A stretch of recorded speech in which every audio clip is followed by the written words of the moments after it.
From the East and the West, you've heard others, but now you've tuned into the best. This is a Prime Wave Media production, the NFL Bet Exchange, hosted by my man, Pop DiBiase, the primetime capper, and the Don of Cape Cod, Jeff Dawson.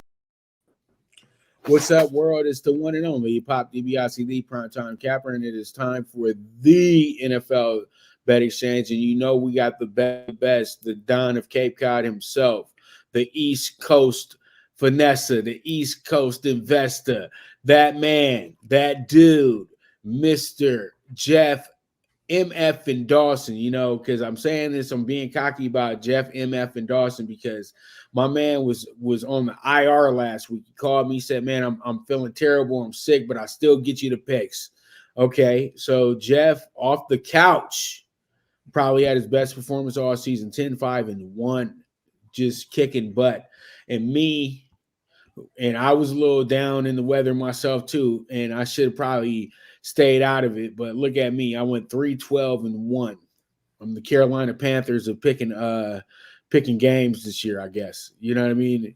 Lots of potential, but little finish, I guess. But last week was tough. Last week was really tough because we had 3 Saturday games, we had Sunday games, we had games that were very important towards the playoffs. Teams stepped it up. Teams that I thought were going to kind of take a break, they did not do that. They stepped it up. They did their thing. They won games. They did what they had to do. So, Jeff, I know you're feeling good about it. I'll let you go ahead and get your little brag on for a second, and we'll get into this game. Well, I sent you a little note in with my picks. I don't know where I messed up. I had myself at 12-3-1, to be honest with you. So I don't know where I messed up. So, but I first and foremost blessed and honored to be here. Apologies about last Tuesday. I woke up Tuesday morning. I actually, it started Friday and Saturday at the Army-Navy game. Media row, then the field pass, just the pageantry. It was second to none. A life-changing experience. Woke up Monday feeling bad, and then Tuesday morning, forget about it. And I reached out to you, and then took the test, and sure enough, I had the vid and was on the couch. Didn't do a show the rest of the week. Didn't really get back on my feet till Sunday, and then this morning was the first day I was back to do a show. This is the second show today. Blessed and honored as always. The NFL, not for long. Every week there's teams in the playoffs, out of the playoffs, more quarterbacks getting hurt, second and third string quarterbacks that were raking leaves. Joe Flacco 2 weeks ago, leading the Browns to victories. Drew Lock last night, brings the Seahawks all the way back, handing the Eagles the third straight loss. We talked backstage about, my thought process in the NFC right now, which I think is a one-team race with the 49ers, and the AFC, Ravens, Bills, the surging Bills now, and then the Chiefs that are just a shell of themselves. So week 16 this week. I can't believe we were just talking preseason not too long ago. Wrapping things up, and this week during the holiday season, 1 game on Thursday, 3 on Saturday. Was it 3 on Saturday or 2 on Saturday this week? Your slate on Christmas Eve, and then 3 games on Christmas Day. It's like the NBA. Maybe they wanted to flex their muscles versus the NBA, which has always been Christmas Day. But I'm glad to be back, Pops. All right, so let's jump into it. We got first game we got is Thursday night football with the Saints and the Rams.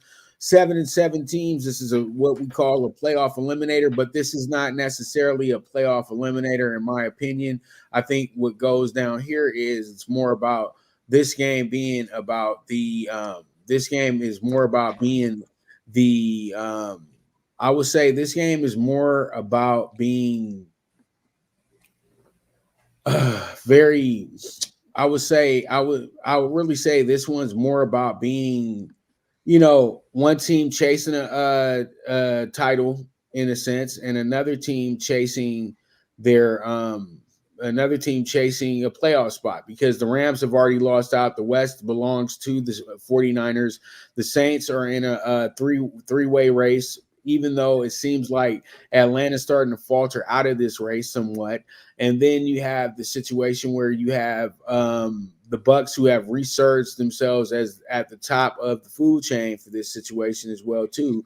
So when I look at this game, this is a make or break game for Derek Carr, because now this is why they paid Derek Carr the big bucks, because they have this idea he's supposed to win these type of games. And I think that this is a great revenge game for Derek Carr as well too, because this is the game that put the Raiders out of the playoffs last year. You remember Baker Mayfield's return. Baker Mayfield was signed 3 days ahead of time. It seemed like the Raiders were going to have a walk in the park, blah, blah, blah, blah, blah. And then they went ahead and lost the game. Now, the Saints knew that this was a must-win situation on Sunday against the very game Giants, who had this new breath of life because DeVito, you know what I mean? The DeVito situation, and I'm gonna just leave it at this. Agents, you don't need to be seen at all. Sorry, but I think that you were banking it more about you than the damn player. And now the player is kind of looking like an ass a little bit, because I heard that he turned down $10,000 at the local pizzeria to do a commercial for him. Bro, you're a third string quarterback. Remember who you are in this league. You better take that $10K and walk off with it, Jeff. You know what I'm talking about. You think that you just said it, not for long. Yeah, you look good 2 weeks ago, but that still don't mean you ain't going to get cut at the end of the year. You know what I mean? So, hey, it is what it is. You better take that extra $10K. But all in all, I'm gonna stop rambling and stop BSing. I'm gonna go ahead and just say this, Jeff. I'm taking the Saints. The spread's too nice. This game is gonna be close. It's gonna be a very close game. It's fresh off of 3 days of rest. And you know what? These 3 days of rest games, I'm gonna tell you like this. It seems like whoever scores first is the winner. And I feel like the Saints can possibly go ahead and do that. But this one is going to be a thriller. This one is going to be a good one, because you know that the Saints come to play great defense. You know that the Rams come to play great defense. You know both teams are capable on the offensive ends as well too. And so that's where I'm going with this one. I'm taking I'm going to go ahead and take the Saints with the plus. So there it is. There it is. Where are you going with this one, Jeff? You get back to DeVito and the Giants. It was actually his agents being agents. I guess the initial deal was 10,000 was the deal, until he started to become a star, and the agent tried to bump him for an extra 10 grand and say, oh no, the appearance is 20 grand. And of course, that's a mom and pop spot, and the guy basically said, Fugazi, you're out. So shame. It's agents being agents, of course. This game, I think the tale of two cities. How many, I was one of the guys that the Rams over under team total to start the year was 5.5 pops. I was like, bet the under of this team's a shell of themselves. Well, I was wrong. The emergence of Puka when Cooper went down. Karen Williams, what a breath of fresh air. Their defense has been serviceable. Both 7-7's a Saints team. No Michael Thomas. Olave didn't play last week. The trials and tribulations of Derek Carr, Taysom Hill, why is Jameis not playing, yada, yada, yada. I'm buying the hot team here. I'm taking the Rams. And so far, I do agree. Get out early, play from out front, which the Rams do very, very well. I like the Rams in this spot. Money line's too steep. I think they find a way to win this game. Give me the Rams -4. All right. And y'all, I know y'all tripping because the way I got this these graphics set up, but I messed up today. I put the graphics all on one of my other ones, and I thought it was going to carry over to the next one. Now we got to sit here with the blackout in the back, but it's still the NFL Bet Exchange, y'all. It's still NFL Bet Exchange. Don't worry about it. All right, so all right, we got Bengals Steelers, Jeff. Bengals, big, huge.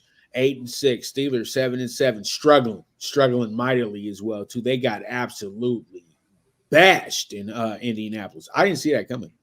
I didn't. They jumped out 13-0. I said, okay, Tomlin's going to go ahead and step on their neck, beat these guys 13-3. Nope. That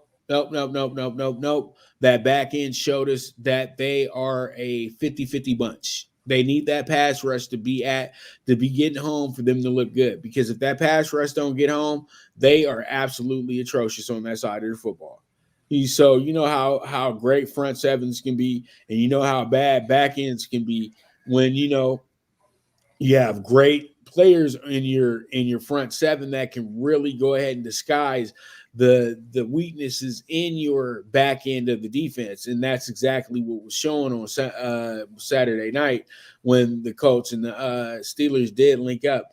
Now the Steelers, we all know they have a really confusing quarterback situation at this point. It's not really confusing. Their quarterback's out. He's not really that good. Mitch Trubisky was the number 2 pick in the draft. You're thinking Mitch Trubisky would step it up and, try to get some revenge for himself, try to get himself another big contract somewhere down the road and act like he's a starter or something of that nature. No, that did not happen either. And then now you have to go ahead and turn to Mason Rudolph, a guy that you cut a while ago. So this is a really funny situation right now in Pittsburgh because you have to go back to the guy that actually knows the playbook better than the 2 quarterbacks that you had before him. And pretty much, I think what happened with Trubisky is that Trubisky just could not get with this type of play calling. It's not creative enough at the end of the day. The Steelers' offensive play calling is terrible. And this might be something that gets Mike Tomlin in a little bit of the – I'm not going to put Mike on the hot seat yet, Jeff, but you know what? It becomes how much more of this do we need? You know what I mean? We might need a fresh start. I don't know if that sounds crazy to you, but I think that it could be on the top of it could be in the back of their minds at this point. Ownership is loyal. They've been very loyal. But how much more do you want to keep seeing the same movie each and every year? You know what I mean? Like the last 5 years, it's just been even when Ben was there, the offense was having some real major issues. Now it's just has bottomed all the way out. It's like, what are we doing here? And then, you know what? Can I get a pat on the back? Can I get some love, Jeff? Because I was bigger on Jake Browning than I was on Tua, Joe Burrow, and Justin Herbert, and they were all in the same draft. And you know what? Browning was supposed to be the 4th quarterback picked in that first round. But you know what? Everybody got killed. And they forgot the kid played over 40, started 40 college football games and played in the CFP. Burrow, Tua, Herbert, they all played in the CFP too, right? And Browning played in the CFP. Why are we shocked by this? There should be no shock. The kid is good. He's been good. And you know what? Your Patriots had an opportunity at him. The Bears had an opportunity at him. Who else has quarterback struggles that are just crying about the quarterback every fucking week? The Jets had an opportunity to get him. But, everybody wants to play this silly damn game of, he just didn't make me, he didn't excite me enough. The media didn't talk about him enough. So I'm going to run to wherever the media says I need to run to. And I keep thinking that that's what's messing up a lot of these GMs thinking is that they got to go with who they feel is going to bring the asses to the seats. We know what brings asses to the seats, Jeff? Winning. Tom Brady wasn't cute. He didn't even look good. He was just the Michigan quarterback with a very talented team. And you know who believed in him? Him, Robert Kraft, and Bill Belichick. And they said, just develop the guy. And Drew Bledsoe said, you know what? I'm going to take him up under my wing. They always thought Bledsoe and Brady were some type of rivals. They're brothers at the end of the day. And Bledsoe understood that, you know what? It could be an end day for me in the NFL. I got to make sure that guy's prepared. So I'm going to give him all the game that he's supposed to get. That's Joe Burrow and Jake Browning. But Jake Browning ain't going to do the same thing that Brady did to Bledsoe. That's not going to happen. But my point is this. You have to draft accordingly. If a guy has the resume to say that he can be in this league, you go get him. And the Bengals are smart. The Bengals have built their team up to win, to have the next man up. That's why they're in position right now. I'm not shocked by it because this is what happens when you start becoming a mediocre team and then you bring in smart people who keep things to themselves and just keep developing. And they don't have to brag about it all day. But you know what? I'm about to be and I'm doing all this great bravado for this team, but at the end of the day, I know I'm gonna be the biggest dickhead in the world right now, Jeff. To be honest with you, and you know why? Because I actually picked the Steelers to win this game. Because you know what? Why I picked the Steelers to win this game? Because defense is going to show up on Saturday night on NBC. That's all it's going to be. This is what TJ is going to tell the group. We got y'all. Just give me 20 points. I got y'all. Give me 20 points, and we'll do the rest. But don't be stagnant. Don't be stagnant, because they can beat this team 20-13. They can do it. They can do it because Browning is still really good. But you know what? At the end of the day, though, this is still the Steelers' defense as well, too. So I'm going to take the Steelers with the plus 120. And if they lose this game, they're done. They're cooked. They're not going to the playoffs. You know, a lot to decipher there. Great points. We seem to have the same topic about Tomlin every year around this time, and he just never has a losing year. When we took a look at Pickett the first year, and then we saw him in the preseason, we saw that emergence of, all right, he gets it. He's going to make that next step. Well, it never happened. Now, watching the play of Pickens and just temper tantrums because he's not getting the ball, not blocking, and the same to Deontay Johnson, neither one of them falling on fumbles.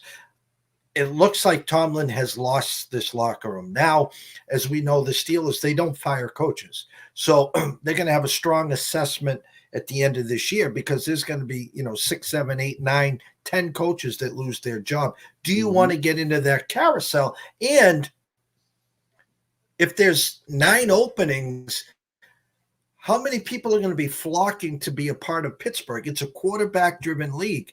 You talked about Browning and being in the CFP with Tua, with Burrow. Well, the same thing this year is happening to Michael Penix Jr., who no one wants to talk about, who has 2 pro wide receivers on both sides, who is undefeated, who has beaten Oregon not once but twice this year, that's facing a Texas team that everyone in the world thinks Texas is going to mop the field with. And my point there is, again, another quarterback in that system. I'm not comparing Browning to Penix, but there is a lot of comparisons that are equal there. So on this game alone, Browning, no Jamar Chase this week. I have to rely on T. Higgins, who had hands down the touchdown of the year last Sunday. And I'll compare it. It's 10 times better than OBJ's one-handed touchdown that put OBJ on the map. This one by T. Higgins, I still can't believe it was a touchdown. But my point here is I took the home team. I bought the hook. I got the Steelers +3. Currently right now on our spreadsheet, Bengals -2 with a 38.5. It's 2 down to a 37 at circa. If it lands on 3, 2017, that's what Vegas saying. I'll take the push with pride.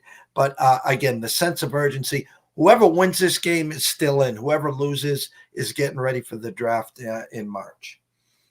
I'm with you. I feel you. I feel you immensely, brother, because that's what it is right now, man. We're going to get – I still feel we're going to get our 3 from the AFC North, because it's just going to be a very good – it's going to be a very good tribute to how good Baltimore was this year and what they had to go through to be this good this year. You know what I mean? I think that's going to be what it is. But here goes a game that's easy to talk about. Bills and Chargers. You know what? And, I covered the Chargers game in and game out this year, dude.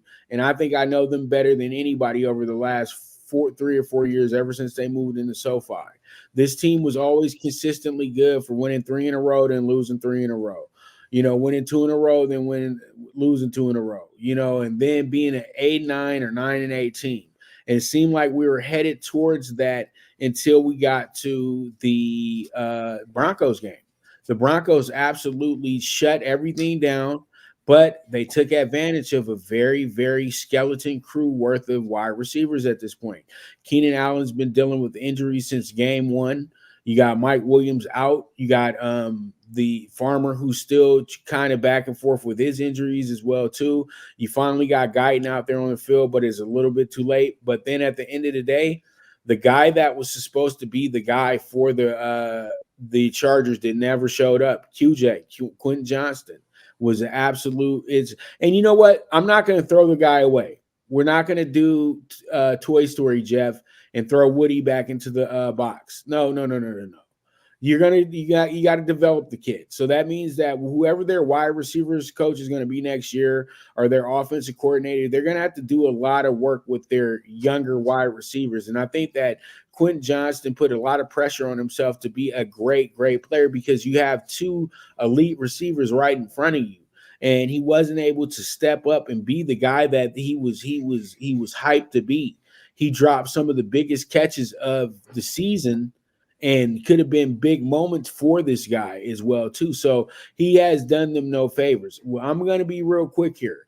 Josh Allen and the Bills came to LA opening day last year and sent a resounding message to the at the time they were the NFL champions at the time. The Rams. And I think that they're going to come back to LA, and they're not going to play with their food, Jeff. They're going to come out here and go straight to the buffet, and they're going to leave it they're going to leave it spotless, brother. Everything got to go. Everything got to go. Even the tapioca pudding. So I'm telling you, they're going to tear the Chargers a new one, because I've never seen a team quit like that in my life on any level of football, Jeff. In high school, you're out talented. In college, you're out talented. But in the NFL, when you play like they did last Thursday night, you just absolutely quit.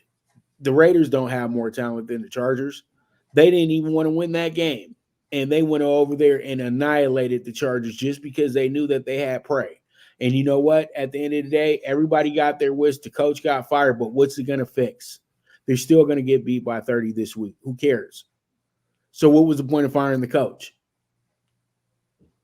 Yeah, at the end of the day, get first in line to say, hey, Jim Harbaugh, hey, Bill Belichick, we got a spot here for you with Justin Herbert.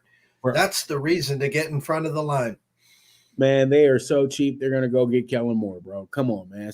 Let's cut it out. The Chargers are not a big spender on coaches. They're going to go find the cheapest absolute option. But I got you, Jeff, because what you do is you set yourself up to already have a coach hired once you get into your offseason program. I understand that part. And I'm just going to be very, very quick here. Bills. They absolutely romp in this game. I'm taking 11.5 on them, and I don't even like doing that with road teams, to be honest with you. What are your thoughts on this one? And I know it's not hard, but go ahead. No, well, again, unfortunately, we remember what we saw last. A team that quit. The Raiders could have put up 80 if they wanted to. Shame, Staley was dead man walking for 4 weeks. The injuries, Big Mike, Herbert with his finger. Herbert gets hurt again. Keenan Allen tapped out, didn't want to play on Thursday. Why come back to this? The quarterback name even escapes me. Nothing against him. The fact of the matter is Eckler is a shell of himself. A team with high expectations. Another year of misery in San Diego. LA, excuse me. My true number was a 13 with a 42.5. It's down to 10.5 with a 44. Coach firing, you're supposed to take, it's an auto play. You take the team that just fired the coach. Maybe there's a little life or whatever. The Bills rounding into form. They finally realize they have a back named James Cook that can do all. This is going to be early and often. I bought the hook just in case it landed on 11. Bills dictate how many points they want to score. I mean, this has got 31-13 written all over it for me, Pop. So give me the Bills. Man.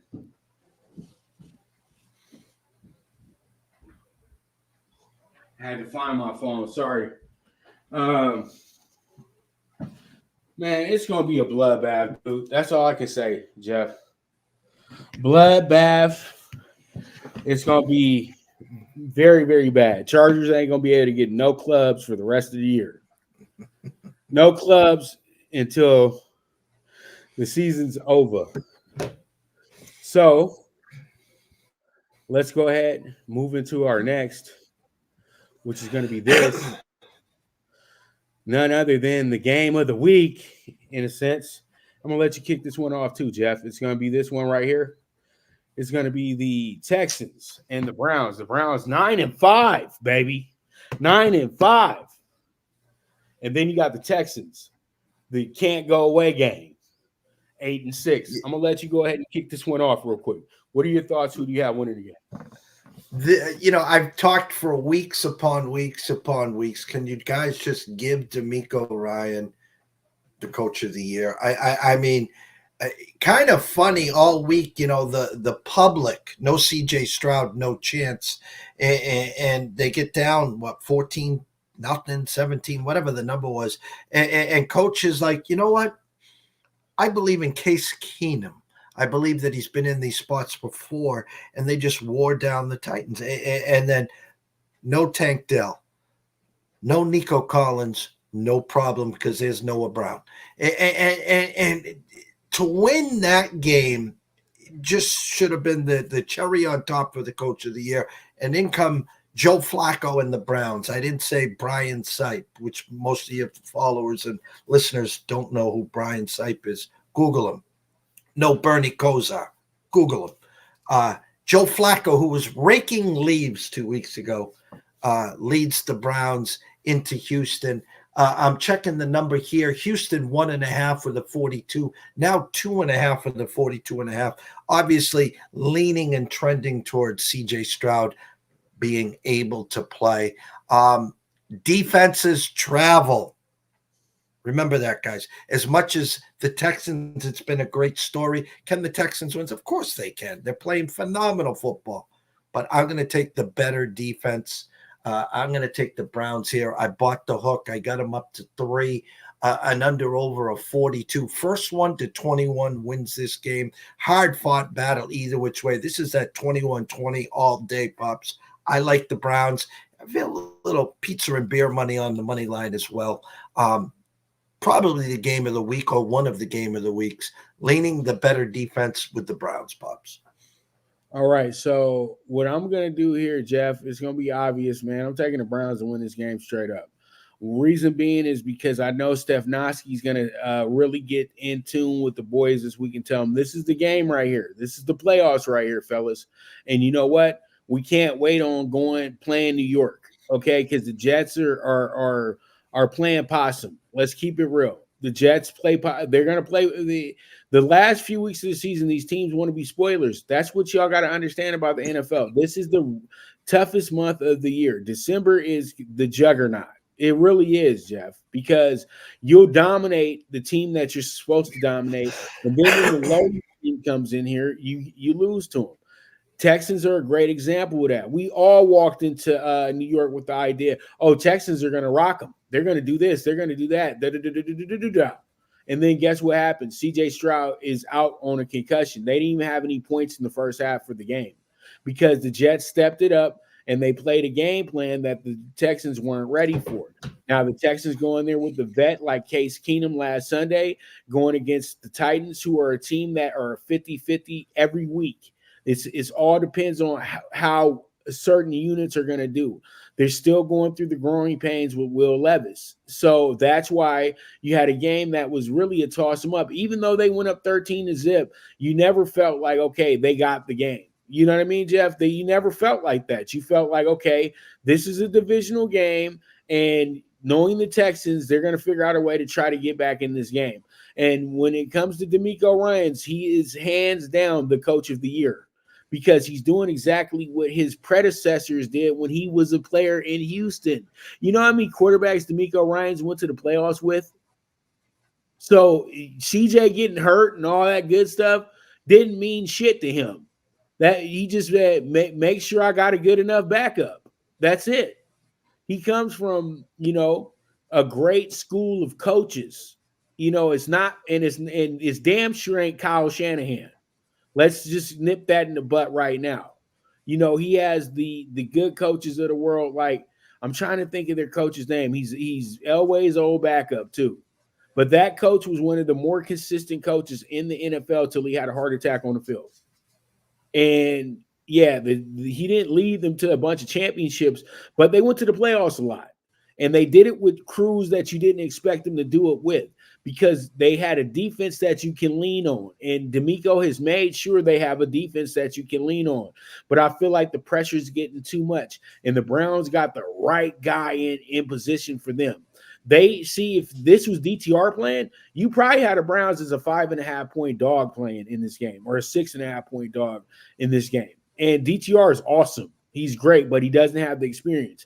But you got Joe MF and Flacco. And I think that Flacco last week, with the way that he played in that fourth quarter, the rust is off, Jeff. It's off. It's off. And we can say now, Denver sucked. The Jets sucked. It wasn't Flacco. They just were terrible teams. And Flacco overdid things for these bad teams. With the Browns, he's realizing I don't have to overdo stuff. I just go with the flow, let the coach call the plays, and we roll.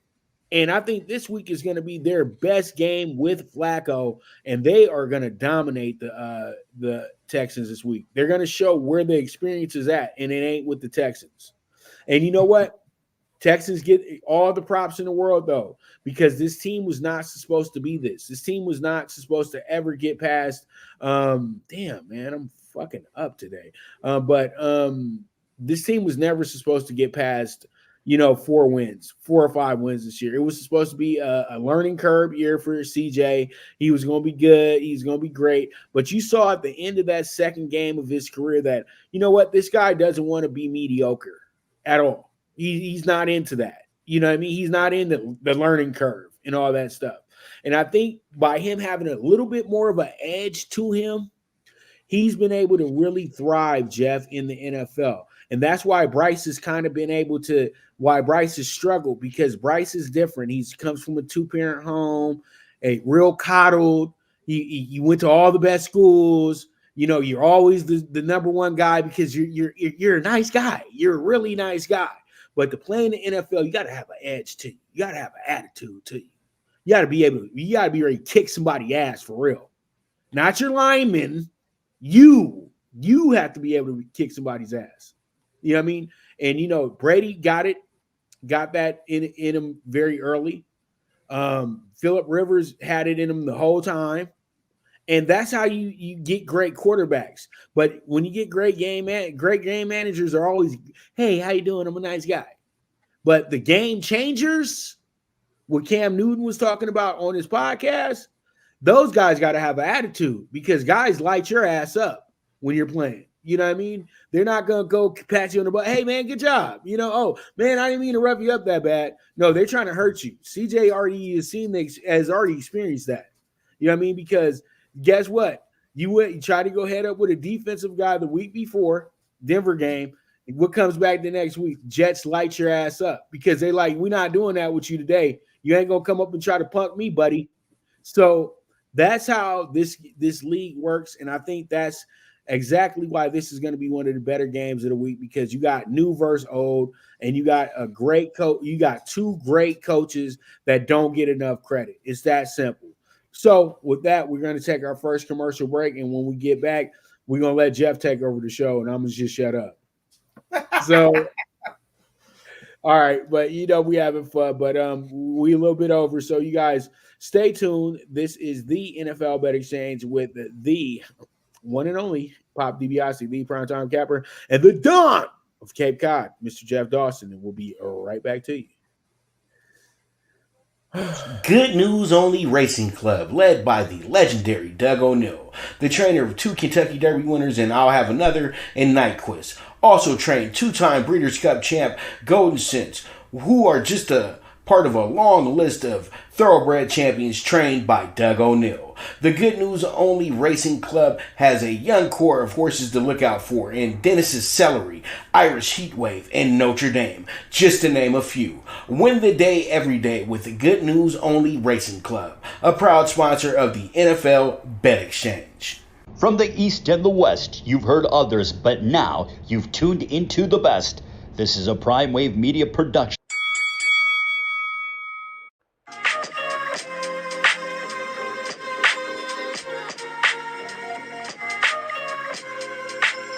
Tune into Big Wave Boxing every week with a brand new guest, with the one and only Pop DiBiase, the primetime capper, getting the best boxing stories, best boxing angles, and the truth when it all comes down to the sweet science. Tune in to Big Wave Boxing on the Prime Wave Media channel on YouTube.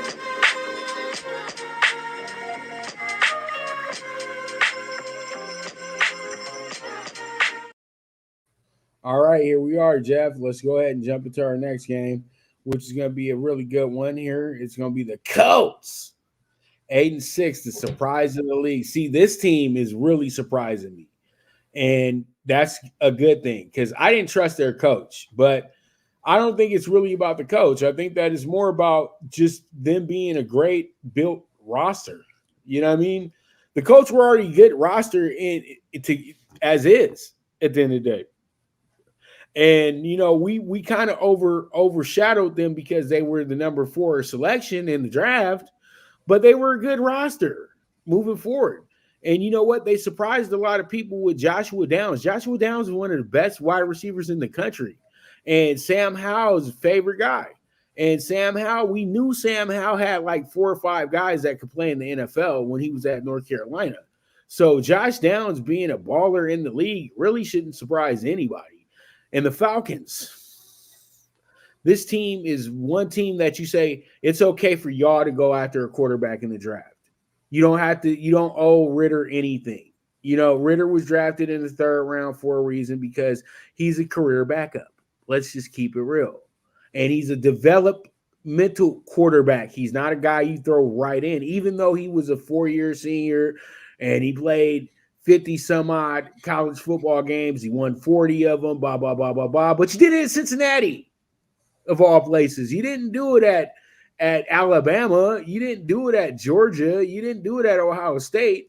You did it at Cincinnati, of all places. You played in the top mid-major in the country. You know what I mean? Now, if you were to play in the Big 12 and do this has credibility to it. But now when you think about it, it's just you were just a consistent player for a middling school at the end of the day. And you're a backup. It's that simple. You don't do anything that's that crazy. And I just really feel like, why are you wasting Bijan Robinson?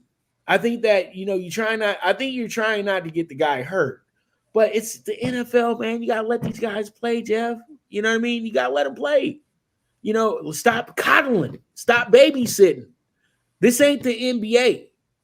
You know what I mean? They got a whole developmental league in the NBA to where they can run off and go do whatever they want to do. You know what I mean? And then they can come back and be great. But the NFL is right now. And Bijan Robinson is a possible Hall of Fame talent. And you're sitting and you're getting him 10 touches a game. He should be the vocal point to everything. This guy should be on the injury report every single week with some type of nagging injury because you got him going that hard. And I know that sounds messed up, Jeff, but that's the reality of the game when you're a top playmaker. You're going to be on that injury report with some nagging injury. And I think that at the end of the day, this situation in Atlanta isn't on the coach. It's on the personnel. So I say don't fire Arthur Smith. You don't have to fire the coach. He has great plays. But what you got to do is you got to go get a quarterback that's going to be able to manage this team. Now, the coach, great story, Gardner Minshew. Gardner deserves all of this. He deserves every single moment of it. But I'm going to give the props to Zaire Franklin for carrying that defense the way that he does at the middle linebacker position. Zaire Franklin is a throwback, Jeff. He's in the Michael Singletary, Ray Lewis, Patrick Willis category of linebackers to where you really can lead one unit that keeps your team moving forward, keeps your team winning football games, and keeps everybody comfortable. But at the end of the day, I feel like they're going to get a little bit of stage fright here. And Atlanta's in a must-win situation. Atlanta loses this game, the season's over. And they win this game, they're still in the race to win their division. And I think that they're going to have a little bit of juice here because they play very well at home. That's the whole thing. That crowd really charges them up. And Ritter is a different quarterback in Atlanta. So I'm going to take them with the plus 110. And we'll see how it goes. We'll see how it shakes out. Jeff, what are your thoughts? As we were talking Texans, again, the same thing to the Colts. A team that drafts Anthony Richardson, he gets hurt, comes back, done for the year. Jonathan Taylor, hurt, comes back, done, hurt again. Their backfield, Zach Moss, an amazing year. Michael Pittman, amazing year. Unfortunately, gets cheap shotted. The Steeler guy is now done for the year that hit him, and a Pittman in protocol for concussion. Don't think he'll be back. As you said, must-win situation. Kind of funny. My spreadsheet had Colts -2 with a 44.5. Now it's circa Atlanta, 1.5 point favorites with a 44.5. I very simply bought the hook. I get the Falcons +3 in this game. Must win versus a good story. I'm going to take one more swing here with the Falcons. Give them plus the field goal. I think they win the game outright. And getting to the quarterback situation, we have talked about this a lot backstage. Make it very simple. Justin Fields, an Atlanta kid, went to Georgia, leaves Georgia, goes to Ohio State. Listen, Atlanta, very simple here. Pick up the phone, call the Bears, find out if they're going to stay at 1 and draft Caleb and beat the Patriots or maybe a couple other teams to the punch for Justin Fields. Makes too much sense. You got 2 years of Justin Fields. You got Kyle Pitts. You got Drake London. You got Bijan. There is your quarterback of the future. Don't be stupid here. Falcons +3 and go get Justin Fields. It's really not that hard. You just go get Justin. That's all you got to do. And you should have got him on draft day when everybody slept on him and had him go to 11. Because are those quarterbacks better than Justin Fields right now that were drafted ahead of him? I don't think so. Not at all. Are they? Isn't one of them on another team now? You know what I mean? Like when you start looking at it like, oh, that's the Zach Wilson draft, right? Isn't that the Zach Wilson draft? We're going to go Zach, get a guy. Oh, that Zach went 2. Who went 1? Because that was the Mac Jones draft where Mac Jones was the only quarterback to lead their team to a playoff the first year. Now Mac's on the bench. Trevor Lawrence draft. Yeah. And it's funny because guess who beat Trevor Lawrence in the playoff? Justin Fields. And if Atlanta would have played this thing smart, they would have been able to have their quarterback. And if the Jets would have played this thing smart, they would have been able to have Garrett Wilson with his quarterback. And they would probably be the creme de la creme of the NFL right now. That's why I keep saying, Robert Saleh, your days are numbered, brother. I'm sorry. I'm not giving you another chance. I think he's a wrap. He has to be a wrap. It's just, no. Reboot. Once again, Jets, reboot. But let's talk about the Seahawks and the Titans. Seahawks 7-7, Titans 5-9. Titans are a very tough home team. I'll give them that. The Seahawks are in a beautiful, beautiful effort. And Jeff knows I've been calling for Drew Lock all season long to be the starting quarterback for the Seattle Seahawks. But I know that they owe Geno the chance because they paid Geno. And as I said last night, Geno is steady. And, Pete Carroll is going to be loyal to his guys. He's very loyal to his guys that have been good to him. You know what I mean? And Geno's been good to Pete Carroll. He took pay cuts to stick around as the backup. Then they paid him. They rewarded him for all of his years in the league for being a good locker room guy. You didn't reward him for being a great quarterback. You rewarded him for being a good locker room guy. And this is where I go back to now we just handing out money. You know what I mean, Jeff? Now it's starting to turn into too much of a corporate company and not a bottom line deal anymore. And that's why the Seahawks are a 7-7 team when they should have 10 wins already. Seahawks are a top 5 team in the NFC. Keep it real. And a top 15 team in the NFL. So they have wasted a lot of opportunities this year, in my opinion. They've lost a lot of games because Geno's just not that good. And if Geno was really good, he would have been a starter in this league for a decade. And Drew Lock is a guy that can really go ahead and maximize all your weapons. And guess what he did last night? He maximized all your weapons. He didn't have to rely on DK Metcalf. He went right to the rookie, JSN, the guy with the big potential. And I think that's going to be the moment that turns JSN's career in Seattle to where he becomes that guy. And now they can go ahead and get off this contract with DK Metcalf, the biggest diva in the NFL. So pretty much with that, I think what happens in this game, I think the Seahawks caught some confidence last night. I say if they sit Geno down for the rest of the year, that would not be a bad idea. And I feel like you got to let Drew Lock start in this game as well too to see if he really has it. And I think that he will be able to do some really good things against the Titans team that's already in Cabo for the winter. That team is done. They're cooked. And you know what? Vrabel's all right. They already told him that he's going to be the coach next year anyway. So he's not even on the hot seat at the end of the day. You know what I mean? Because we all know Vrabel got them skeletons, Jeff, of whatever the owner and GM have right now. He has all the skeletons, so they're not firing him anytime soon. So I'm taking the Seahawks with the plus 115. Where are you going with this one, Jeff? My true number was Seattle 1.5 for the 39.5. Now Seattle 2.5 for the 42. Great effort. Short week, traveled to Tennessee. Tennessee, big lead, lose late to the Texans. Will Levis just got beat up. I felt for that guy, and he left the game with a high ankle sprain. Don't know his availability. I don't know. Tannehill come back? Do they call Warren Moon in? I have no idea who's QB in there. Custard's last hurrah. Willis? If it's Willis, he's got no prayer. So is Tannehill? But my point is, Henry at home versus Henry on the road. Custard's last stand here. I don't know the availability of who's QBing, but I bought the hook. I took the Titans to +3 here. Seeing on our spreadsheet, Geno is probable. Now, again, what does Pete Carroll do? You can twist this scenario where he's just not 100%. We're going to go with Drew. He will be our backup. I have no idea who's starting over there as well. Big win, though. Great to see Drew all emotional. That's what sports is all about. So give me the Titans +3 and see what happens here, Pops. All right.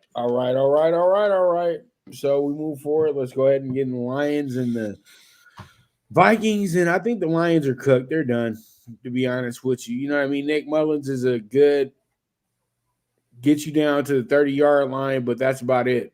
Quarterback. You know what I mean? Lions are on a mission. Let's keep it real, Jeff. They're on a mission, dog. And when you're on a mission and you know that, okay, we walk into this game, we can win. We win our division title. This is our division title game. This is the moment that we've been waiting on. And I'm going to keep it real with you, Jeff. I don't even have to be that long with this one.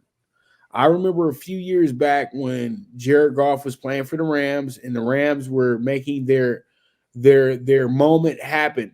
You know what I'm talking about, too. When they were chasing the NFC West championship, and they were in the same type of scenario where Seattle was a few games behind it, but Seattle still could win it. And they walked into Seattle, and it was 28-0 by the end of the first quarter. That's how I feel about this one. I think that the Lions are absolutely going to go in here, and they are going to kick the living cow manure out of the Vikings, dude. This is not even going to be close. I'm taking a 2.5 on the Lions -120. Your thoughts? I probably messed up here. I'm just going straight to the Lions and the money line. I got that. I think I wrote it down wrong. -120. I think they're probably around 145, 150. A 3 with a 44.5. Now 3 with a 47. You've been calling for Mullins for a while. Dobbs, great story. Kind of ran out of life. I want no Mullins. I want Darren Hall. I'm sorry. I didn't mean to interrupt you, but I wanted Darren Hall, brother. And they still ain't went to him. So I'm good. I'm good off the Vikings. Go ahead. I'm sorry. Go ahead. Now, I ain't want no Mullins. Justin Jefferson back. Great resurgence of Ty Chandler. Great effort. Here I would usually lean to the right and take the home dog here in a divisional game. I just think the Lions will get out early. I think too much Aiden Hutchinson. I like a high-scoring affair here. This has got that 27-23 feeling to it. I just played the money line, Pops. Give me the Lions -145. Just win, baby, win. Man, we just got to keep it real. We got to keep it real gangster over here, Jeff. You know how it goes. And at the end of the day, we at that point of the year where we know who these teams are, and we know what they're going to be. We know if they're going to come in here and try to do an upset. We know if they're going to just lay down.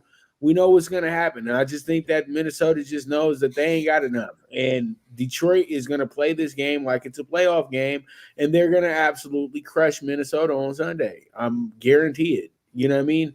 They're making the line low because they're respecting the fact that they're division opponents, but we know that this is going to be a good old-fashioned ass whooping. Whooping. You know what I mean? You know, them type of whoopings where you came home late and your mom and you just know mom's gonna beat your ass. And that's exactly what this is gonna be. So, you know, it is what it is. All right. So we have ourselves the Commanders and the Jets. This is the Sucky Bowl. This is top two draft positioning. This is what this is all about. And we all been hearing about Aaron Rodgers trying to do this miraculous comeback or something like that to prove something to the world and all this good stuff. But at the end of the day, we don't care, Aaron. We just don't care, bro. We don't care, dog. We don't care. And I'm going to say it one more time. We don't care, bro, because you got one Super Bowl ring, dog, one Super Bowl appearance. You are a good Hall of Famer, but you're not in the book. You're not in my top 10 at all. You're great. You're awesome. But this is one of the worst eras for quarterbacks over the last 20 years. To keep it real, we probably only had 10 good ones out of the 300 that they've thrown in our faces. You know what I mean? So do you want to really brag with this company right here? I don't know about all that, Jeff. But I know this is a real bore game, and I don't really care about it as much as anybody. Only people that care about this game are suffering fans in Washington, D.C. and people in Queens. And I think at the end of the day, when you look at the way that this game sets up, this is a very under-the-radar game. And I'm going to keep it real with y'all. They're not even going to show the highlights on Red Zone of this game because it's worthless. There's nothing happening with this game. They'll show you, okay, they kicked the kick. They scored a touchdown real quick. Watch Red Zone on Sunday and how much they ignore this game. So I'm gonna go ahead and do this, Jeff. I'm gonna be real cute here. Give me the Commanders because I still am rocking with my boy Sam Howell. But if Sam Howell can't go, give me Jacoby Brissett and he should win this game. You know, what a disappointment that Sam Howell was last weekend. It was, I don't want to say utter embarrassing, but it was to the point where I'm like, what am I watching here? Because, you know, I'm a big Sam Howell fan. I think he can be an NFL starter. I don't think Washington wanted to go into the draft selection saying, shit, we got to go after another quarterback here. Rumor has it Ron is out as always. And then what is going to happen with Bieniemy? Howell benched. In comes Jacoby Brissett, and it's miraculous. All of a sudden, Terry McLaurin wakes up open. Curtis Samuel, the forgotten man, 2 touchdowns. No Brian Robinson. It's okay. We have Gibson and Chichi Rodriguez or whatever his name is. The point was lackluster effort. I love where your eyes are. Cross country, you are on the right side here with the value play. I'm just going the other way. The Custard's last stand here. Rodgers now backtracking. It's going to be another 3 or 4 weeks. He ain't coming back. Go talk to Pat on Tuesdays. I don't give a shit either. Okay. Whether it's Zach, whether it's Vinny Testaverde, Joe Namath, I don't care. Brees Hall, 5 yards last week. Again, the Jets mailed it in. That game was over in the first quarter, even without Tyreek Hill. Last win of the year for the Jets. Give me them on the money line, which, again, I like where your eyes are because I think you're going to get a bounce back from Howell and Washington. But give me the Jets here. All right. And there it is. Okay, so I'm trying to figure out where we at with the show right now. Are we on break? And yes, we are. So pretty much we're going to take another quick commercial break, and when we get back, we're going to jump into some more of these early games, and then we got some late games to talk about as well too. So you guys stay tuned. This is the NFL Bet Exchange. Now you and your friends can compete in the sport of kings and win big with Stable Duel. Get the app, pick your horses, and get in on the thrill of horse racing. With daily games competing against other players. Bring home the glory and the cash. And move up the annual leaderboard while you leave your competition in the dust. Get in the game with Stable Duel. Play, race, win. Good News Only Racing Club, led by the legendary Doug O'Neill, the trainer of 2 Kentucky Derby winners and I'll Have Another and Nyquist. Also trained 2-time Breeders' Cup champ Golden Sense, who are just a part of a long list of thoroughbred champions trained by Doug O'Neill. The Good News Only Racing Club has a young core of horses to look out for in Dennis's Celery, Irish Heatwave, and Notre Dame, just to name a few. Win the day every day with the Good News Only Racing Club, a proud sponsor of the NFL Bet Exchange. All right, we're back with the NFL Bet Exchange. And man, he said, don't do Vinny like that, Jeff. Man, hey, Vinny Testaverde. But you know what? Vinny Testaverde was always the good guy that you would be able to call on in New York and be like, go get Vinny Testaverde. But Vinny Testaverde, a lot of people don't know this. The Jets run was a good run. But his best run in the NFL probably was with the Browns before he got sent to New York, because he was because the Browns picked him up. See, this is the old NFL. The Browns picked him up from a bad team, and Vinny was one of the best passers in the league, but Tampa Bay was one of the worst teams. And that's where you get back to Neil Lomax jokes and things like that. When you used to be on one of the bad teams in the NFL, you used to be one of the stat stuffers too, because the thing is, you had a lot of garbage time stats. So Vinny, when he got to the Browns, you get guys like Mark Carrier to come on with you and play with you. You had a young Michael Jackson and things like that. And so things work out. Mr. Michael Jackson. And you know what? For a long time, he was the last wide receiver to wear number 1 in the league for 30 years before they changed it back to the rule that they have now where you can wear any number you want.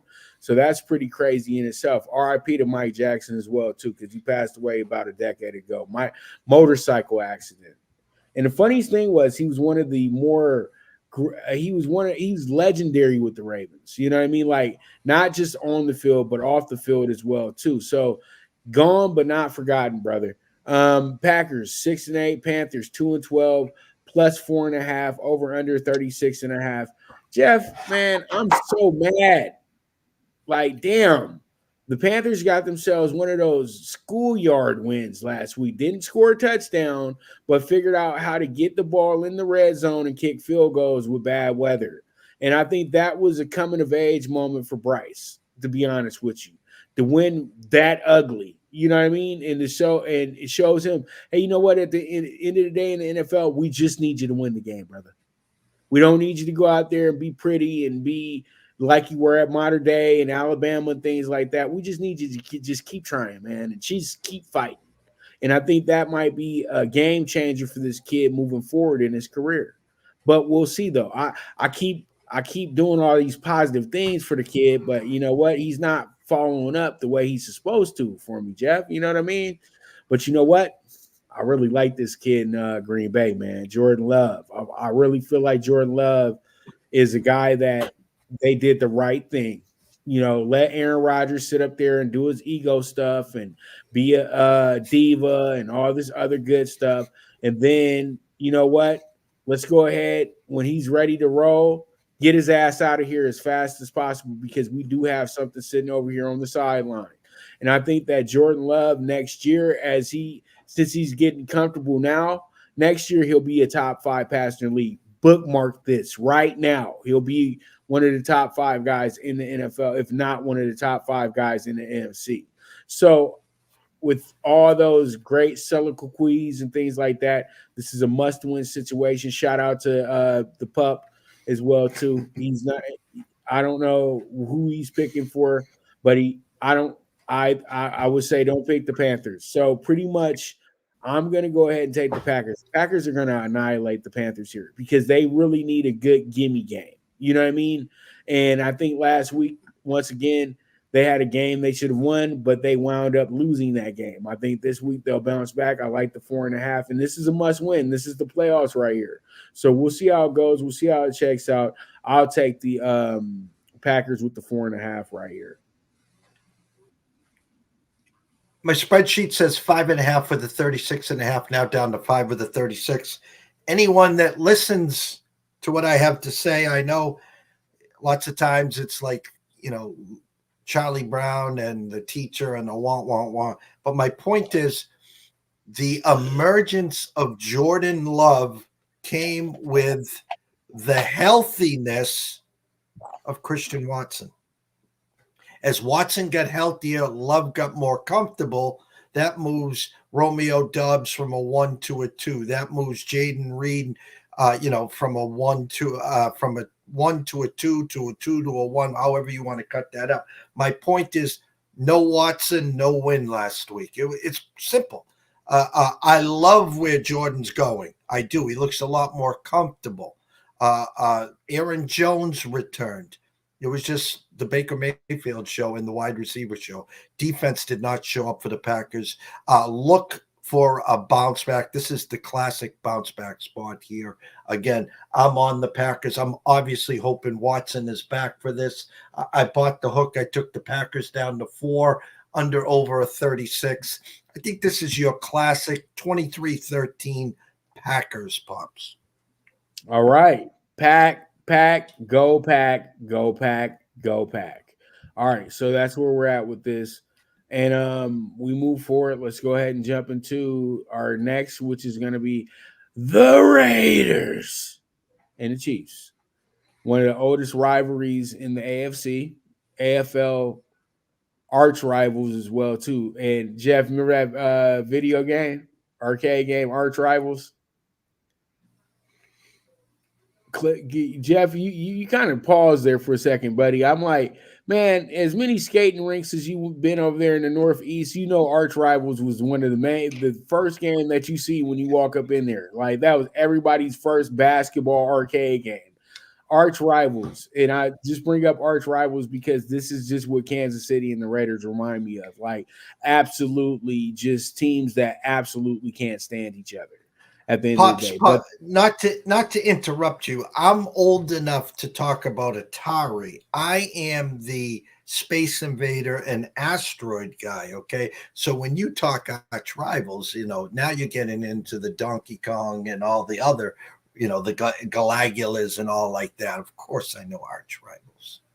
All right, good. But you paused for a second. I was like, yeah, this is, and y'all don't even know that's actually kind of inspired Rodman's Mohawks as well, too, because that game, you had guys with green Mohawks, yellow Mohawks, all types of Mohawks, and that was your enforcer on the game. But all in all, though, the way that I'm looking at this one is like this. It's not really much to talk about here. Antonio Pierce has done well, man, 3-3. But come on, man, let's look at it. You had a lifeless Chargers team. You had a New York Jets team that almost beat you. And then you had a Giants team that just absolutely didn't. The Giants fell apart literally 5 minutes into the game once Daniel Jones got hurt. So the Raiders got 3 gimme wins. And in the other end, I just think that the game that pretty much said Pierce is not going to be their coach moving forward was losing 3-0 to Minnesota. It's like you couldn't come up with any changes, fixes, or anything like that. But I would love to see Pierce still be a part of the staff. I don't think he has to be your head coach, but he should still be a part of the staff as the lead assistant. You know what I mean? Because he knows these guys. But if the Raiders keep him, it will be on a very short leash. And, Raider fans do change their minds fairly quickly because let's keep it real. They actually were in support of McDaniels really like as soon as they got him, like, I like the McDaniels hire. There were a lot of Raider fans running around saying that bullshit, Jeff. You know what I mean? Like, they thought that they had something there. Like, we'll do him better than he did in Denver. I was like, he's not going to change, bro. He's not changing, dog. You know what I mean? It's not the Patriot way. He's the dickhead. That's what it is at the end of the day. You know what I mean? It's not about the Patriot way. It's just about bad coaches. And, at the end of the day, Bill Belichick used to override things with this guy. You know what I mean? And that's what happens when now nobody can override anything with an egotist. And that's what the biggest problem was with McDaniels. But other than that, I think the Raiders just go over here. They have a good time. They shake things up a little bit. Aiden O'Connell is going to have a lot of confidence coming into this game after what he just did. The defense is going to have a little bit of confidence. So they'll play a really good half of football, Jeff, and then they'll probably fall apart in the fourth quarter. But it will be enough to where they lose by only 7 or less. So I'm taking the Raiders with the +10. We talked behind the stage, and again, the Chiefs just a shell of themselves. The frustration it can't be louder of what Patrick Mahomes is going through. He's going through what Tom Brady went through for years and years and years back here. No wide receivers, dropping passes, turning in interceptions. His binky Travis Kelce, just a shell of himself, obviously banged up. And, the Swifty thing, enough's enough here. I think that's wearing him down. No Pacheco last week. They came into New England where the Pats punched him in the mouth. They came back, took the lead, but the Patriots had a touchdown to go ahead. Again, called back, and then to start the second half, an interception. First play by Zappi. Game was over after that. A number on 10. My spreadsheet also says 10 with a 42. The 10's not moving. Now 41.5. Look for Pacheco to come back. Look for Rashee Rice to keep emerging. This is that 27-13. You don't get anyone hurt affair for the Chiefs. Just move on. Try to stop building some momentum in the last couple of weeks, because the title game is not going through Arrowhead this year. They will have to travel to Baltimore or somewhere else. So you're going to look to see really what Andy's all about in the next few weeks. All right. We move forward to the Jags and the Bucks. It's our first late game of the day as well, too. This 2 weeks ago, this game didn't mean much, but now it means a lot. And, the Jaguars are disappointing everybody, especially that idiot that sat up there and said, free money, -250, bro, free money, 3 months before the season starts. See, bettors, listen, look at me. Look at me when I say this. Stop listening to that bullshit. Seriously. I'll never take a -250 on a future, bro. I'm sorry. You're literally telling me that, you know what? This is the easy play. This is the easy way out. No, not when you have a difficult division to figure out like the AFC South. We didn't know what the AFC South was going to be. Me and Jeff had thoughts of the Titans running away with it. We even said to ourselves, hey, you know what? If the Colts can catch on to a little bit of fire, they could probably do something too, because it's a rosters thing in the AFC South. It's not about who did what last year. It's about who's going to be hot this year. That division's always been like that. It's always been like that. And this year, now all you Jags future bettors are sweating and about to shit bricks because you really followed a shiny object, and now that fucker's about to be dull. And, they are playing bad football at the end of the day. It's not good football, Jeff, and it doesn't conduce to winning. This is how Doug Peterson lost his job in Philadelphia, where you're being a front runner, but then you fall apart at the end. And I'm not blaming Doug Peterson for it, but I think that Doug Peterson's overusing Trevor Lawrence. There's an injury there. There's a significant injury there. And he should have rested the last few weeks to just go ahead and say to themselves, okay, we're taking a breather here. We're getting used to things. We're going to let our guy rest, and then we'll let him go ahead and finish out the last few games of the season. No, they got to chase the Cleveland game. He should have never played in the Cleveland game.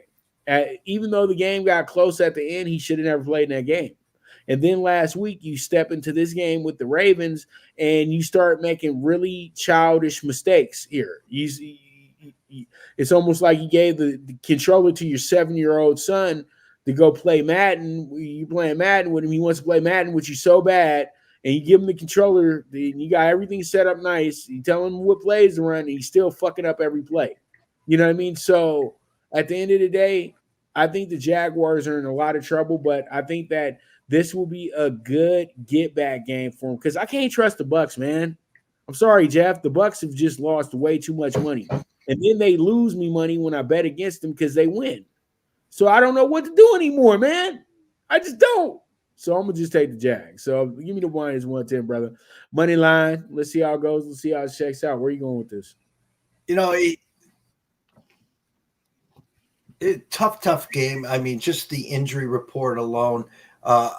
Zay Jones hamstring. It was that knee with the brace didn't look good. Trevor Lawrence now in concussion protocol.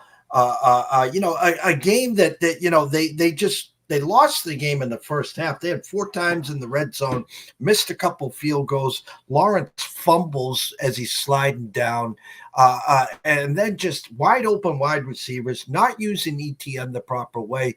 And I'll say this for the last damn time. Okay, the Ravens, good to great defense this year. It's not the 85 Bears. I do not see Ed Reed or Ray Lewis on the other side. Doug Peterson, your offensive game plan last Monday was Sunday night was so shit. You're going east to west against a speed offense. You beat them north to south, but it was just awful. You just played right into their hands. Now Lawrence ain't going to be ready unless the NFL gives him a little of the juice. My spreadsheet has this in red. Jaguars -1 with a 43.5. It's a pick 'em at the circa 43. -1 to 1.5 across the rest of the online shops and Vegas Strip. The stock can't be higher in the Bucs, and this is when everyone flocks to the Bucs and Baker Mayfield. We know what usually happens, but I don't believe in. I think it's CJ Beathard or whatever. I think it's a good bounce back spot for the Jags. It really is. I took the Bucs money line here, but as we said earlier in the game, Washington Jets, I think I'm on the wrong side here. I do, because I think you get a good bounce back spot here, but I'm taking the hotter team, the Bucs. Give me the Bucs at home. Baker, win the turnover battle. Let the defense do the rest. Give me the Bucs. And you know what, Jeff? I agree with you on the Bucs. It's just the Bucs have been robbing me of money this year, and I would have took them in this spot because they are the hotter team. And you know what? It's not that I even trust Baker. I trust Todd Bowles because Todd has been in this spot before to where, you know what? The Bucs know how to get through the juggernaut of December. And they still got guys around in that group. And when you have the best player on the field in Mike Evans, things work out better for your team, in my opinion. You know what I mean? Because who's sticking Mike Evans over there on the Jaguars? Because the Jaguars don't have a great defense. They don't have a bad defense, but they don't have a great defense. They might not even have a good defense. They are a middling defense at best. You know what I mean? It's all based on pass rushing, and their pass rushing is not as elite as the Browns and the Steelers and the Cowboys. You know what I mean? Where you got guys on guys. You know what I mean? You got a few guys. That's the thing. You know what I mean? But all in all, though, I see where you're going with this one. This one is one of our better games of the week as well, too. So we'll see how it goes. We'll see how it shakes out. We move forward from there. All right. This is a fun one. We got ourselves a Chicago reunion. Oldest team, some of the oldest teams in the league, and let's keep it real. This is the oldest rivalry in the league. They always get it messed up, Jeff, when they say, oh, Packers and Bears, the oldest rivalry in the league. No, it's not. The Cardinals and Bears used to play in the same city. South Side versus North Side. Mafia gang versus the Squares. That's how it always went. Because everybody got to understand the Cardinals are only a bad team because the bookie was the owner. So, you know, what you call it, bet against yourself for 20 years, you okay. And the one season you want to be good, you got one of the greatest NFL teams that ever played. Nobody knows this too. The Cardinals were another undefeated team in the NFL. They don't count it like they count the Dolphins, but the one good year the Cardinals had, the Cardinals were absolute just juggernauts. I don't know what they did, but they said they got a bunch of guys from the Army and Navy and a bunch of guys from the streets of Chicago, and they just started kicking ass, you know what I mean, and beat everybody in the NFL. And a lot of people, I'm just taking down history. Jeff always says, I don't know if you're listening. When I look at my listeners are 35 to 45, Jeff, or 45 to 55. I don't get the kids. Okay. So, I wish I did, because they would probably retweet this stuff a lot and ask stupid questions, but I don't get them. So pretty much, if you do know your NFL history, the Cardinals were in Chicago before the Bears, and you know what? They did the Bears a favor, and they left Chicago so they could have the city to themselves, because they got a great deal from St. Louis to come down there and come play over there. And then they got an even sweeter deal when they went to Arizona. This has been one of the best friends to the NFL ever, the Cardinals, and they don't get enough props for it, to where they've made sacrifices for the NFL to keep the NFL going, you know what I mean, and keep it going in the right direction. You know what I mean? This is probably the only team that moved to different cities, and it really affected the NFL in the right way. It didn't take anything away from the league. It affected it in the right way. You know what I mean? And you know what? Much props to the Cardinals. But as we talk about history lane and all that other whatever stuff, Justin Fields is here. Okay. Justin Fields is top 10 quarterbacks in the league. He's just dealing with the bad coach, a stupid defense. Let's just keep it at that.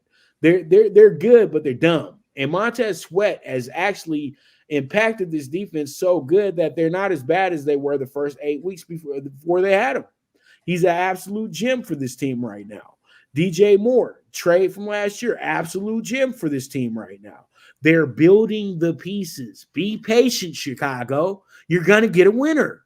Stop touching shit. You know what I mean? Stop chasing shit, because you're not a quarterback city, but now you got one that's actually developing into being a great quarterback. So why are you going to fuck that up to go get another bum? You know what I mean? Caleb Williams, Drake May, they don't fit the Chicago atmosphere. Justin Fields has already taken his bruises, his punches, everything that you're supposed to do. He's been jumped into the Chicago sports world, just like Michael Jordan and Ryan Sandberg and all the ones before him. He's a Chicago guy. So I think that this is going to be a great game for him to prove that. I'm all over the Bears in this one, Jeff. Give me the Bears with one of their highest spreads of the season, too, at that. And I'm going to take them with this -4.5. I think they kicked the absolute living bejesus out of the Cardinals, because they're dealing with the hurt Kyler right now as well, too. You were talking about a sweet deal, and it brings me to that the end of what was the movie, Four Brothers, and they're on the frozen lake of Chicago as they were dealing with Victor Sweet, and who the Boston guy comes in, beats the shit out of him, and they throw him in the hole, and he freezes to death. But that's memory lane for me. Bears early and often here. I had a 3 with a 44, up to a 4.5 with a 44.5.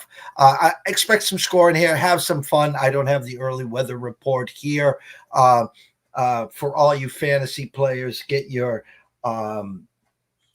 Justin Fields to DJ Moore to Cole Kmet stock going for the week. On the other side, Kyler Murray should be able to keep the game going back and forth.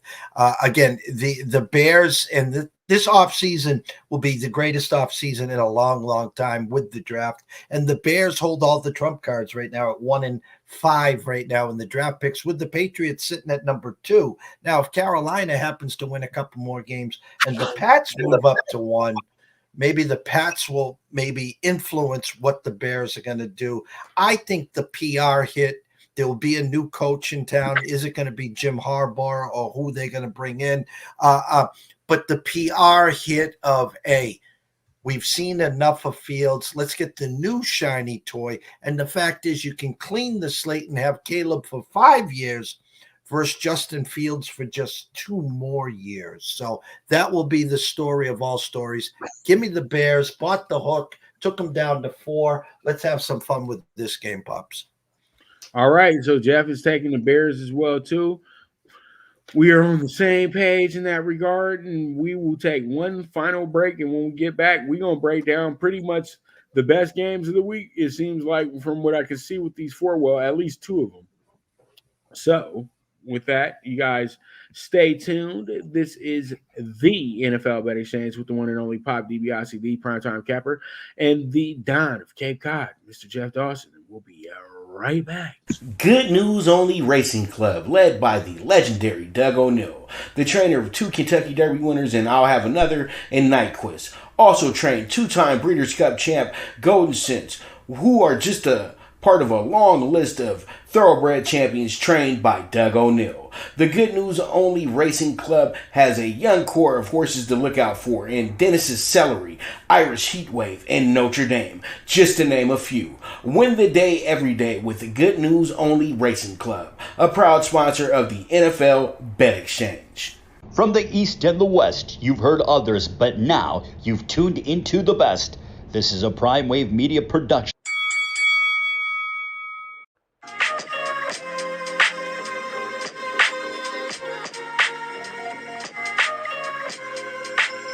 Tune into Big Wave Boxing every week with a brand new guest, with the one and only Pop DiBiase, the primetime capper, getting the best boxing stories, best boxing angles, and the truth when it all comes down to the sweet science.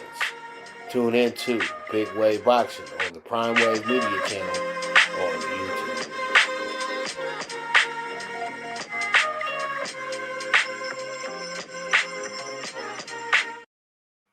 All right, here we are. Jeff, let's get to it, man. Let's get to it, man. So, Cowboys. How about them Cowboys? 10-4. Got smoked on Sunday. It didn't matter, though, because they was already in the playoffs. You know what I mean? Same old Cowboy-ish, just another year. You know what I mean? The most hated. America's team. You know what I mean? And then you got the Dolphins. Return to the mainstream. People don't know. The Dolphins are actually a blue blood of the current situation in the NFL. Not the old NFL. I'm talking about NFL from the Super Bowl era NFL. You have 5 teams that are really those teams when they step into your they travel well, they do everything well. It's the Dolphins, the Cowboys, the Raiders, the Steelers, and I just named 4 of them. Jeff, you know who the other one is, right? And I would say I would put I can't put the 49ers in the group because the 49ers, they'll be down a decade, and then, because when the 49ers aren't good, they're irrelevant. But I'm talking about teams that have fans that literally will jump out the window for them, and the Dolphins and Cowboys are in that group. And well, it used to be the Redskins too. Yeah, but then you change names, you change your whole demeanor and everything like that. It's almost like they change sexes or something. You know what I mean? How people feel about the Redskins now. It's just Daniel Snyder really ran that team into the absolute grinder. He did it on purpose or something, huh, Jeff? Like, I hated this team growing up. And he said he was a diehard fan. But I said, this is what diehard fans do when they get the team that they love. They'll run their ass into the dirt if they have to. You know what I mean? And I think he did that because he knew that he was going to have to sell them soon. So now they're at ground zero of a team. You know what I mean? And they did a evaluation, even though they didn't want to move forward with Ron Rivera, but they didn't get the team until damn near the season started. So, they're going to get their coach. They're going to get their GM. They're going to get all the people that they want in place to really build this team up. And if they do if Magic's able to get these guys to have the same groups that built up the Dodgers and the Sparks and things like that, you could see a championship coming to DC very soon as well too. But, let's talk about the game. Cowboys, this is a good game for the Cowboys. This is a good measuring game for the Cowboys. Same thing goes for this Dolphins team that, we're all starting to get shaky feet with them. I really liked them. I really liked the track team. You know what I mean? They were a bunch of track stars. out here, Jeff. But it's tough with them right now because, when you don't have the fastest player on earth, you know what I mean, the fastest man on earth, things get hard. Things get real difficult. And then, you know what? We talk about Tyreek so much, but, even bigger loss for the Dolphins was Jalen Johnson, the outside pass rusher, 15, Jeff, who went to UCLA and then went to Miami. I'm sorry, Phillips, actually. I'm sorry, Jalen Phillips. And losing him was significant because he was their best pass rusher, and he was a disruptor. The year of the disruptor, as I keep saying. So I really do like the Cowboys to win this game. I'm going to take them with the even money. I think the Cowboys bounce back very well because last week was just an absolute, you know what? We're already in the playoffs. I don't want to get hurt, so I don't care today. That's what type of game that felt like to me for the Cowboys. I like to look a couple weeks in advance. I nailed the Philly Eagles losing streak. I go back to the win at Kansas City, the overtime win against the Bills, and then just the schedule that was set up. San Fran coming to their town, them traveling to Dallas, and then obviously the coin flip last night. I take a look at the Dallas situation where it didn't matter who was coming into Buffalo on Sunday. There was no team in the planet that was going to beat them. Must-win sense of urgency at home, Bills Mafia, and they were ready. The Dallas team now is set up in a perfect bounce-back spot, number one. Number two, the Dolphins not only play Dallas this week in a tough spot, they then travel to the Ravens the following week. And I don't know if any of your followers or listeners will remember last time Tua and the Dolphins traveled to Baltimore, they were down 28-0, or they were down 28 points in the early fourth quarter, and Tua led them back all the way to tie the game and win the game. So this game against Dallas, I love Dallas. I took them. What did we do here? We bought the hook. We got them up to +2. My true number here is a pick 'em to a 51. Now 1.5 Miami at a 51. I think Dallas wins this game outright, and it will set up a Baltimore team coming off a loss at San Fran and a Miami team coming off a loss against Dallas to next week winner take all for the number 1 seed. So give me Dallas here +2. I think they win the game outright. Grab the plus money on the money line as well, setting up a number 1 seed the following week in Baltimore. All right. We jump into our next game, which is it's a Sunday night football game for some odd reason. It's Patriots and Broncos, but it's not on NBC. It's an NFL network game. And so it's crazy. We got, I think, 6 networks in play this week, 4 games. You got the regular 3, NBC, CBS, and Fox. Then you throw in Amazon, Peacock, and then Amazon. I just said Amazon, but Amazon, Peacock, and NFL Network. So that's 6 networks.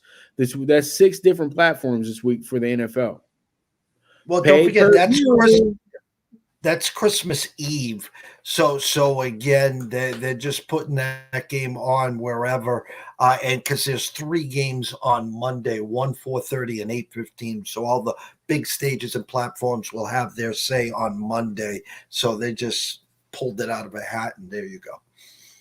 Well, yeah, because didn't nobody want no damn the Patriots right now versus the Broncos? No. If it ain't no Tom Brady there, man, Patriots, you are not must-see TV. Sorry, brother. Sorry. You guys are back to the 4th regional on NBC. I mean, on CBS. 6th regional. When they show the list of games, New England's at the bottom now. You know what I mean? A first team ever to be flexed out of a Monday night game. That was with Patrick Mahomes and the Swifties. So they have hit rock bottom, Bobs. Well, after all that bickering and complaining, they had to do it, Jeff. You know what I mean? Because everybody's been, I don't like these games. I don't want this game. You're going to sit there and you're going to love it and you're going to like it. Since they want to make the NFL the Kentucky Derby every damn week. You know what I mean? Everybody over here, bet, and still throwing out bad bets. But, we don't do that here. Well, I've been doing it for the last few weeks, but Jeff didn't do it last week, though. Jeff made sure y'all had some winners. If you followed me, you probably went bankrupt last week following me. Sorry. But you know what? This is not, Jeff, I don't want to even talk that long about this situation, man. Must-win situation for the Broncos. Simple and plain. The Patriots is a must-lose situation because we chasing that number 1 pick, dog. We getting that number 2 pick, dog. We starting a new era without Belichick with a franchise quarterback possibly. And watch Josh McDaniels become their head coach. Jeff, watch. Just watch.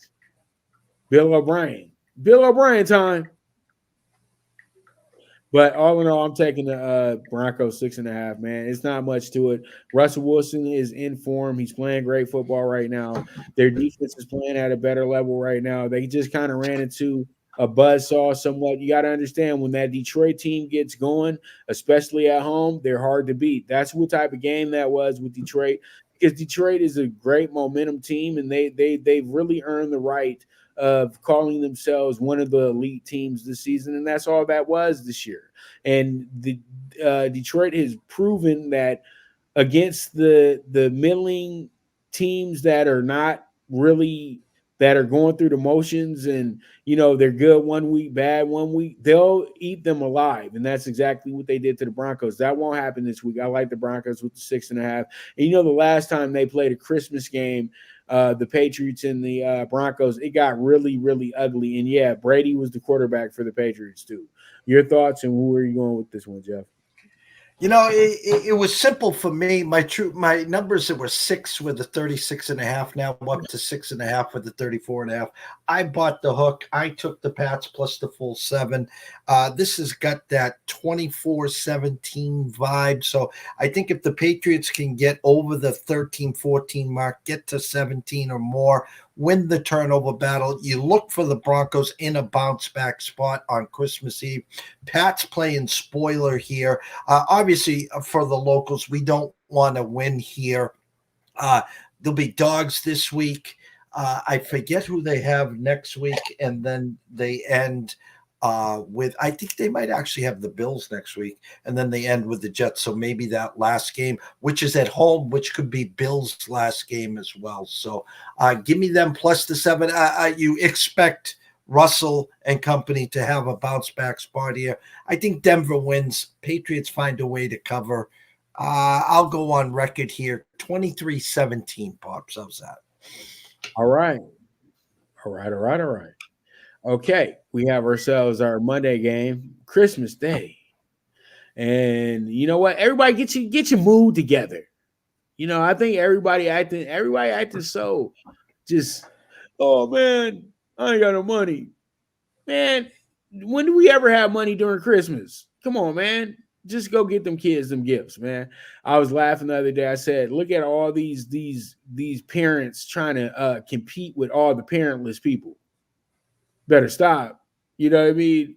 We ain't in the same gang. You better go get your kids some gifts. Talk about, I might have to tell them that Santa was sick this year or Santa died this year.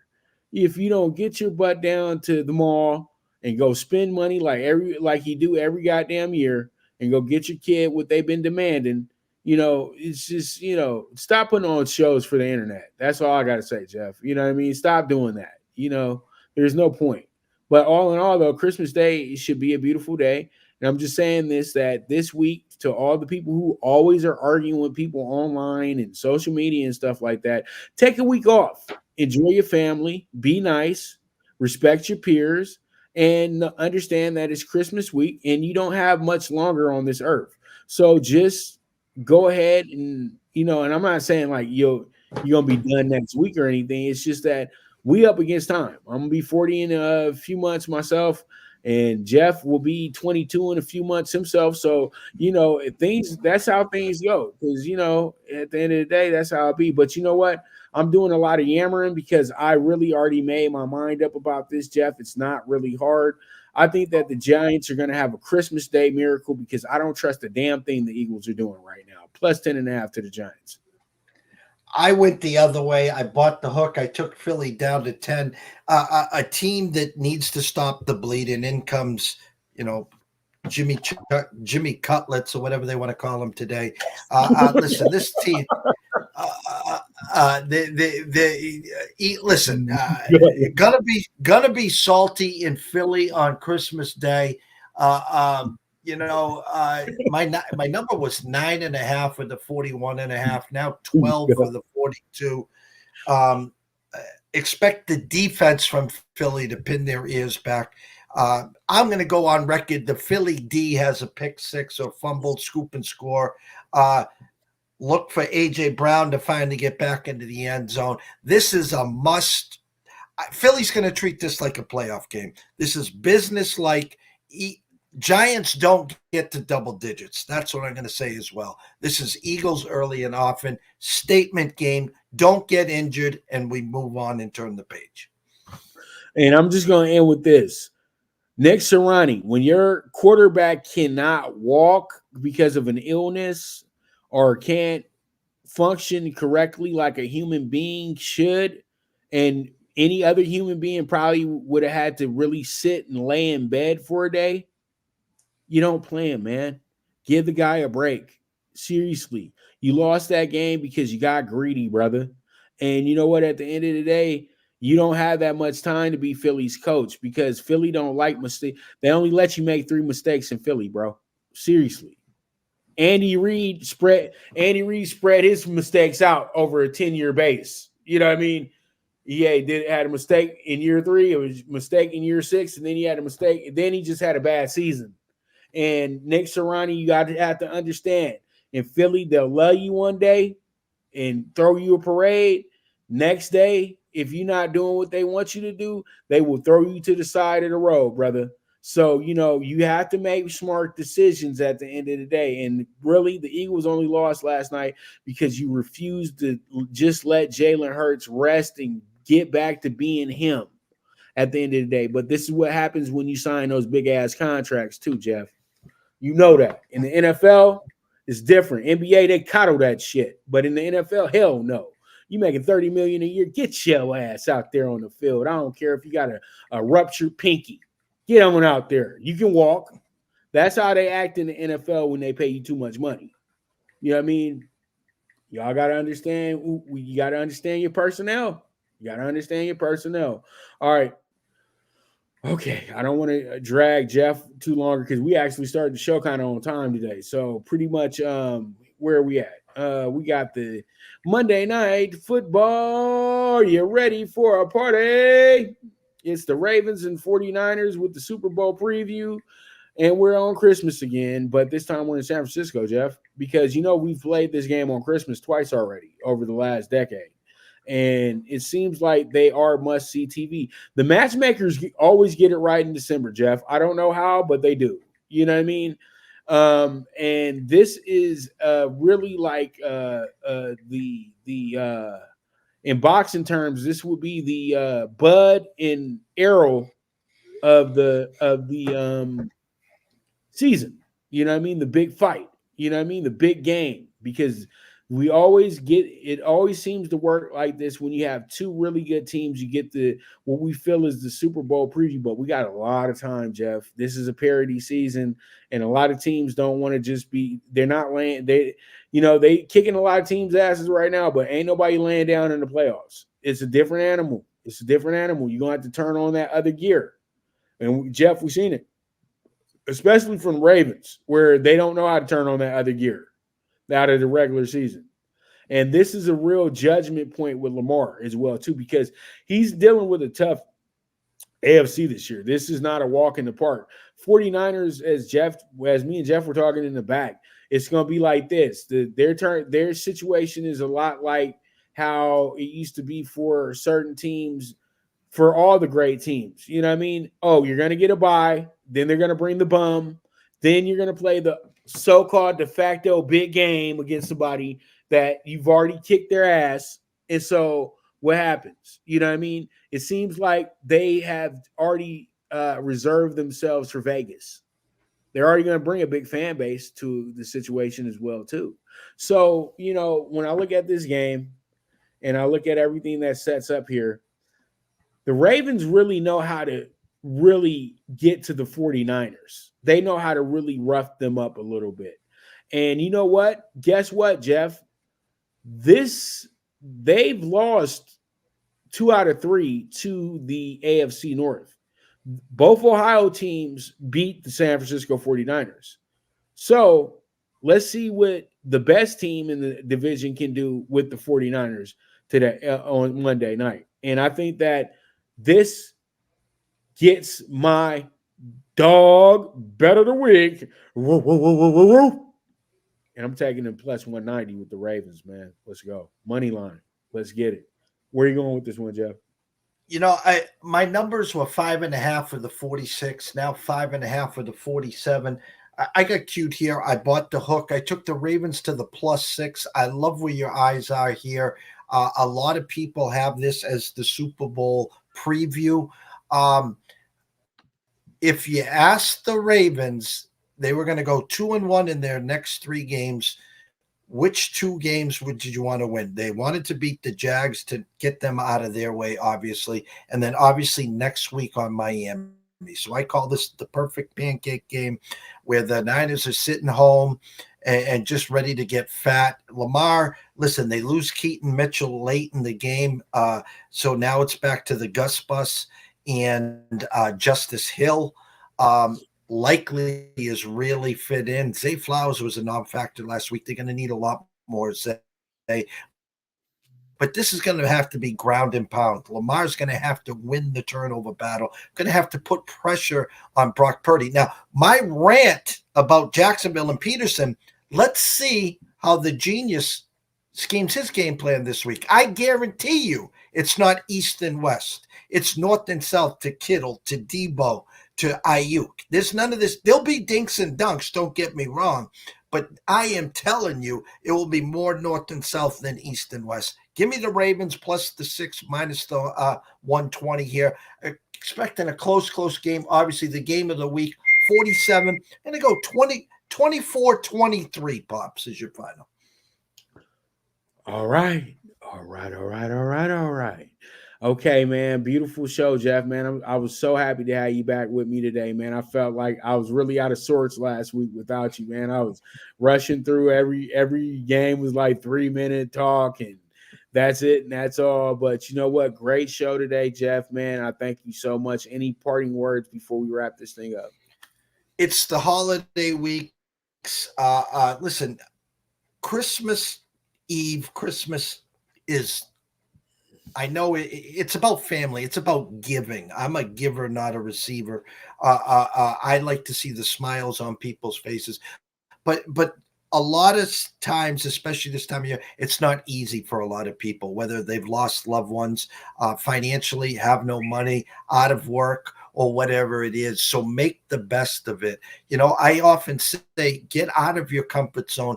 And if you can help someone, you'll feel a lot more better. So take it slow. These games are just meaningless. Meaning, yeah, this is what me and Pops do, okay? But it's about the family. And as Pops said a few minutes ago, we're not guaranteed tomorrow. Today's a gift. That's why they call it the present. Stay in the 24 hours. Enjoy yourself. Get through the holidays. Have some fun with these games if you can. But it's about family.